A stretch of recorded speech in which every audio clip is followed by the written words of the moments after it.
That's disgusting. So 3 buddies die in a car crash and they go to heaven to an orientation. And they're all asked, when you're in your casket and friends and family are mourning, what would you like to hear them say about you? And the first guy says, well, I'd like to hear him say I was a great doctor of my time, that I was a great family man. Second guy says, I want to hear I was a great husband, a school teacher who made a huge difference in all our children of tomorrow. And the last guy says, hell, you guys, I don't know what's wrong with you. I want to hear him say, look, he's moving. He's still moving.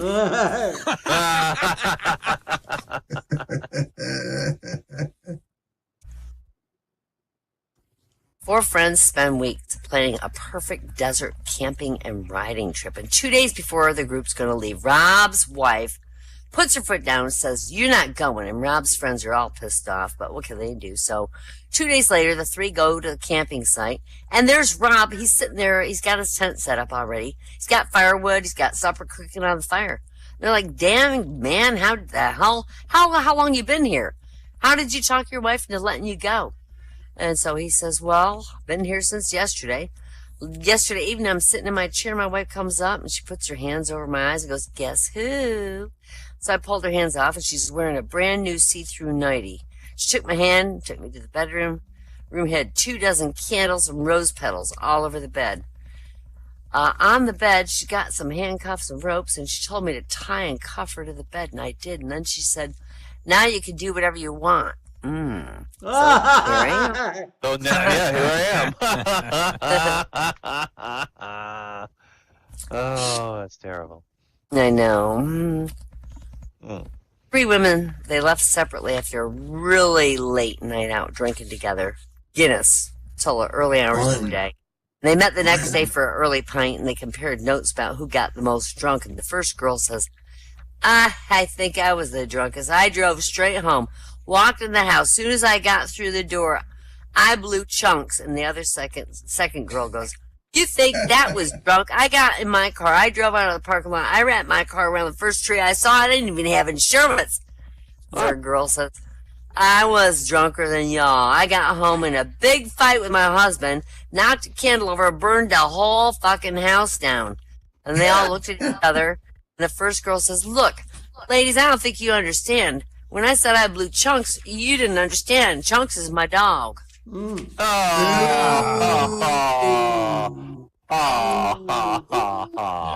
my God. Chunk. He had a good night, though. Chunks had a really good. Oh, Red Rocket. Red Rocket. A 5-year-old's mowing his front yard and drinking a beer, and the preacher who lives across the street sees the beer, and he comes over to harass this kid, and he's like, aren't you a little young to be drinking, son? The little kid goes, that's nothing. I got laid when I was 3. Are you kidding me? How did that happen? Kid says, I don't remember. I was drunk. Oh my God. That's awesome. That's a classic. Oh my God. This little girl goes shopping with her daddy, and after the shoe shop, cake shop, she goes in the barber shop with her daddy, and she stands next to the barber's chair, and while her dad gets his hair cut, she's eating a snack cake, and the barber says, sweetheart, you're going to get hair on that muffin. And she goes, yep, I know, and I'm getting some boobies, too. Another classic. Oh my God. Yeah. That's great. In 1890, there were 2 Mexicans who had been lost in the desert for weeks, and they're at death's door. And as they stumble on hoping for salvation in the form of an oasis or something like that, they suddenly spy through the heat haze this tree off in the distance. So as they get closer, they can see the trees draped with rasher upon rasher of bacon. There's smoked bacon, crispy bacon, life-giving, juicy, nearly raw bacon, all kinds of bacon. Hey, Pepe, says the first bloke. He's a bacon tree. We're saved. Oh, you're right, amigo, says Pepe. So Pepe goes on ahead and runs up to the tree, salivating at the prospect of food. But as he gets to within 5 feet of the tree, there's a big volley of gunfire, and he's shot down in a hail of bullets. And his friend drops down in the sand, calls across to the dying Pepe, Pepe, Pepe, ¿qué pasa, hombre? And with his dying breath, Pepe calls out, oh, Run, amigo, run. He's not a bacon tree. He's a ham bush. Another classic, 3 in a row. Oh my God. Freaking WyNott. Oh my God. Well, these are old. I've already done these before. Yeah, but they're awesome. We're old too, so Oh, you are old. You can't remember anything. That's why I love you. Okay. So, What? Did you say something? Nobody... this man walks into his house with a duck under his arm, and he walks up to his wife and he says, "This is the pig I've been fucking." And the wife goes, "That's a duck." And the guy says, "I wasn't even talking to you." The fourth classic. Oh my God. Two ducks are walking down the street when they come across a dog sitting on a curb, licking its privates, and they watch for a while. And one guy goes, "I sure wish I could do that." And the other guy says, "Don't you want to make friends with them first?" Oh,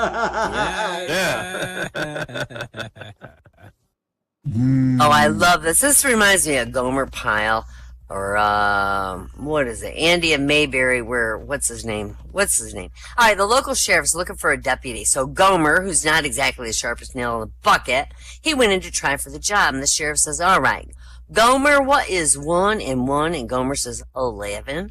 And the sheriff thought, well, that's not what I meant, but he's right. All right, so what 2 days of the week start with the letter T? And Gomer goes, "Today and tomorrow." And what kind of shocking. No, it's like, well, he never thought of it himself. So now, Gomer, listen carefully. Who killed Abraham Lincoln? And Gomer looked a little surprised himself, and then he thought real hard, and finally he said, "I don't know." "Well, why don't you just go home and work on that one for a while?" So Gomer went over to the pool hall where his girls were waiting to hear the results of the interview, and Gomer was exultant.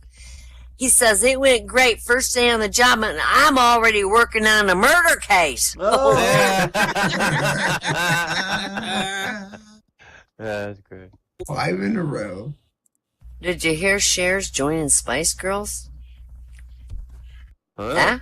Yeah, they're going to call her Old Spice. Oh, come on. Cher is hot. Come on. Don't say that. Cher is still hot. She really is. Yeah, she's All right, what hot. did the blonde customer say to the busty waitress after she read her name tag? What do you call the other one? we won.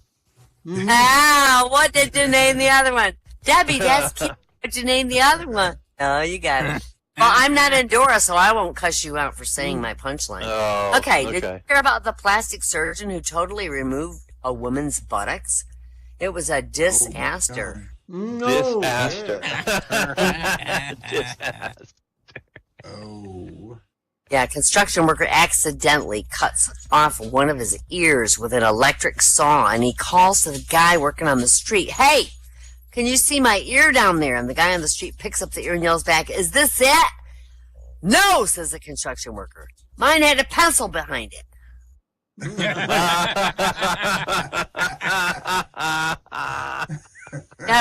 How to spot Dolly Parton's kids in a crowd? They're the ones with the stretch marks all around their mouths. Big nipples you have, Mummy. You know what's green and eats nuts? What? Syphilis. Al Capone about that one, yeah. What's the difference between a psychologist and a magician? I don't know. A magician pulls rabbits out of hats, whereas a psychologist pulls habits out of rats. Damn. Oh, that's real. All right, so my last one here for you, Catboy. Well, I have more if you need it, but I don't have to because we have Thinker. One day, the Pope was in from Italy, and after a rough week of meeting archbishops and other religious figures, he decided to go to Galveston Shore in Texas. And when he gets there, in his Pope mobile or whatever, he sees a man struggling for his life against a shark, and when he looks closer, he sees it's John Kerry. And he's horrified. He starts screaming for help, and a speedboat pulls up alongside Kerry. It's got George W. Bush and Dick Cheney on it. Dick Cheney leans over, pulls him out, and then George W. Bush and Dick Cheney begin to beat the shark to death with baseball bats.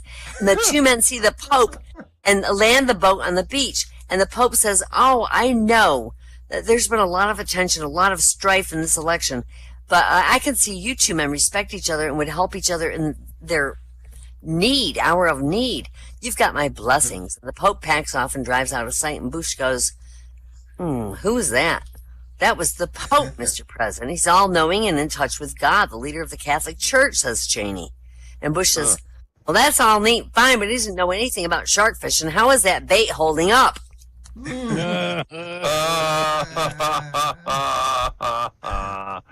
That's great. Woo!